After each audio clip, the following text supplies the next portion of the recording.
श्री स्वामी समर्थ. निसर्गाच्या सानिध्यात हिरव्यागार वातावरणात तुमचे स्वागत आहे माझ्या यूट्यूब चॅनलमध्ये, ज्याचं नाव आहे जर्नी विथ शीतल गुंजा. आता सकाळ झालेली आहे आणि आज आहे ना रोप जे निंदलं होतं त्याला आहे ना फेरफटका मारायला आलेली आहे. कारण की ना रोप निंदताना आहेत ना काही रोप उपटून आले होते, ते आम्ही तसेच खोसून दिले होते. टाकळीच्या रोपाचं वावर आहे आणि आम्ही ना 2-4 दिवस सगळ्यांनी निंदलं होतं आणि आता एकदम भारी दिसतंय. कारण की याच्यात जास्त गवत होतं, त्याच्यामुळे ना रोप पण पिवळं पडायला लागलं होतं. आणि पाठीमागे आहे ना मूग आहे. ह्या वर्षी मूग गेल्या वर्षीपेक्षा थोडा कमी आहे. तर जे वरचं वावर दिसतंय त्याच्यात पहिला मूग केला होता, पण तो आहे ना डुकरांनी उकारला, त्याच्यामुळे आहे ना तो मूग आहे ना मोडून टाकला आणि त्याच्यात आहे ना आता धने पेरलेले आहेत. त्या वावराला आहे ना डाकळीचं परत दुसरीकडे रोप टाकलेलं आहे आणि आता हे रोप आहे ना 8 ते 15 दिवसात लावायला येणार आहे. आता छोटं छोटं दिसतंय, पण याला जर खत पाणी घातलं ना हे रोप 15 दिवसात लावायला येईल.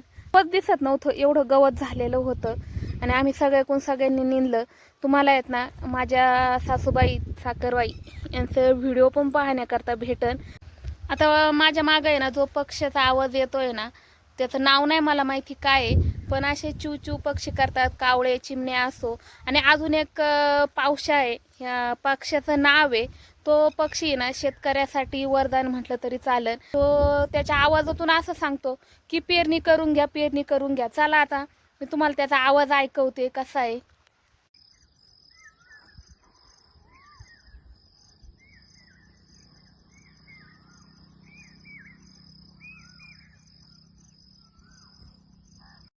नीट जर लक्ष देऊन ऐकलं ना तर त्याच्या सुरामध्ये असं वाटतं की पेरते व्हा पेरते व्हा असा आवाज येतो आपल्याला ऐकू. आणि सगळ्यांचं असं म्हणणं आहे की त्या पक्ष्याचं नाव पावशा आहे, म्हणजे पाऊस जो पडतो त्याच पावसा नाव आहे त्याचं. आणि तो सगळ्यांना सांगतो की पेरणी करून घ्या, पेरणी करून घ्या. उघड झालेली आहे आता आणि आता आहे ना पाऊस नाही पडत, मग त्याचा अर्थ असंच होतो की पेरणी करून घ्या.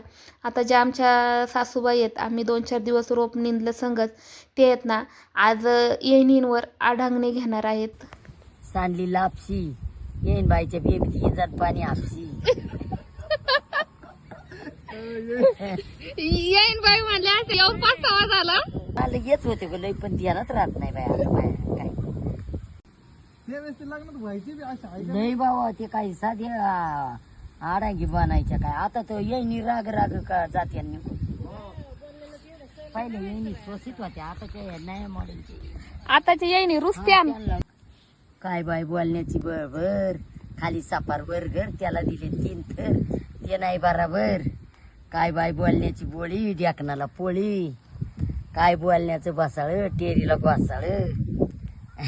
असेच हसून खेळून आहे ना रानात दिवस जातो. त्याच्यामुळे ना शेतात काम करायला पण काही वाटत नाही. आणि आत्याबाई आल्या ना त्याच्यामुळं तर 4 दिवस कसे गेले काहीच कळालं नाही. तुम्हाला जर माझी अशी जर्नी पाहिजे असेल तर माझ्या यूट्यूब चॅनलला सबस्क्राईब करा.